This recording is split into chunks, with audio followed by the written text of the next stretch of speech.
Bismillah ve salatu ve selamu ala Resulillah ve ala alihi ve sahbihi ve men vala. Muhammed ibn İsmail el-Bukhari rahmetullahi aleyhi Sahih Bukhari namlı kitabıda hayızlık münasebetlik mezmunlar hakkında toxtulup, ayol kishi o'zi hayız ko'rgan shu kiyimning o'zi da namoz o'qisa bo'lamdi, bo'lmamdi degan mazmun haqida to'xtalyapti. Buningki biz aniq tafsilotini biz hadisninki o'zidan texmo his qilamiz yoki bilamiz. 312 numurli hadisda Imom Buxoriy rahmetullahi alayhi bizga Abu Nuaym hadis so'zlab bergan edi deydi.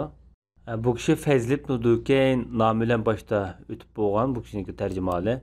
Undan boshqa bu zotning deyishicha bizga Ibrohim ibn Nafi' degan kishi hadis so'zlab bergan edi deydi.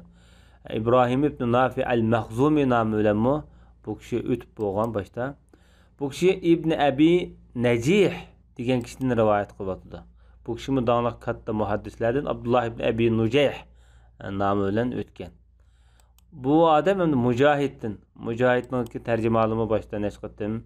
O'tdi Mujohid ibn Jabr nomi bilan. Bu kishi hamda onamiz Oysha onamizni rivoyat qilyapti. Payg'ambar sollallohu alayhi vasallamning eng sevimli ayollarniki biri.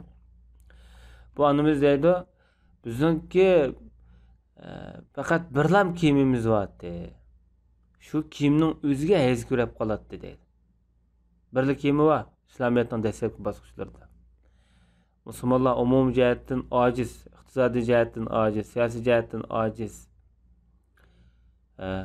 Onda bularniki turli davlatlar bilan bo'lgan bog'lanishi yoki munosabatini aytib tuvan, qabilalar bilan bo'lgan munosabatini aytib ojiz.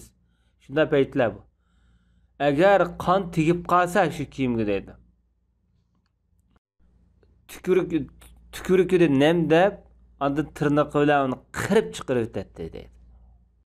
Demak biz bu hadisdan ayni vaqtdagi musulmonlarning umumiy holatiniki nayati g'o'rgul, ojiz, iqtisodiy yo'qsizlikniki dardini ko'p tortganligini bilish bilan birga ularning mushning qarta mush nijosat hukmlarini qanday bir taraf qilganligini biz bila olamiz.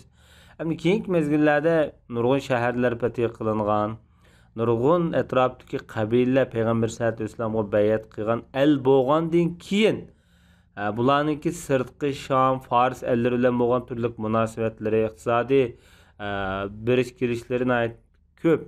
Hamda Madinadagi Arab yarim orolidagi ayni vaqtdagi musulmonlarmi shu savdoga kiralgandan keyin yo'l amin bo'lgan vaqtida bularniki kiyimlarimi biroz ko'paygan. Shuningdek, Ummu Salma radhiyallohu anha boshda degan-ku, men hayz kiyimimni kiydim deb.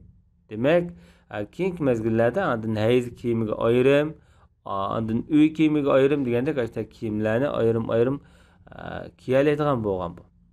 Bular. Ve sallallahu ala nebina Muhammed ve ala alihi ve sahbihi ecmaîn.